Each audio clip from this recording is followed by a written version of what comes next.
Hello ସାଙ୍ଗମାନେ, ଆଜି ହେଉଛି ଶୁକ୍ରବାର। ତ ଶୁକ୍ରବାରରେ ମୁଁ ସନ୍ତୋଷୀ ମାଙ୍କ ମନ୍ଦିରକୁ ଯାଇ କିଛି ନୂଆ ଅନୁଭବ କଲି। ତ କ'ଣ ହେଲା ଭିଡ଼ିଓଟି ଆଗକୁ ଦେଖନ୍ତୁ।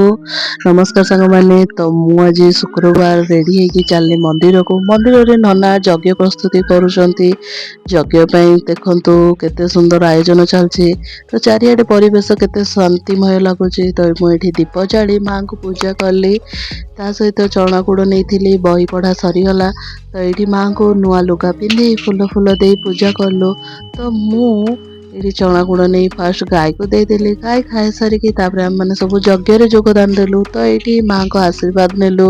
ତ ଏଇଠି ନନା ଏଇଠି ଯଜ୍ଞରେ ମାଙ୍କ ବିଷୟରେ ମାନେ ମାଙ୍କ କଥା ନୀତି ନିୟମ ସବୁ ବତେଇଲେ। ତ ଏଇଠି କେତେ ସୁନ୍ଦର ଦେଖନ୍ତୁ, ହୋମ ଜଳିଲା, ସମସ୍ତେ ଭକ୍ତିରେ ଲୀନ ହେଇଗଲେ। ଶେଷରେ ଆମେ ଆଳତି କଲୁ। ତ ନନା ଏଇଠି ଆଳତି ବିଷୟରେ ବି କହୁଛନ୍ତି ଦେଖନ୍ତୁ। ତ ଆଳତି କଲୁ, ତା ସହିତ ମାଙ୍କ ଆଶୀର୍ବାଦ ନେଲୁ।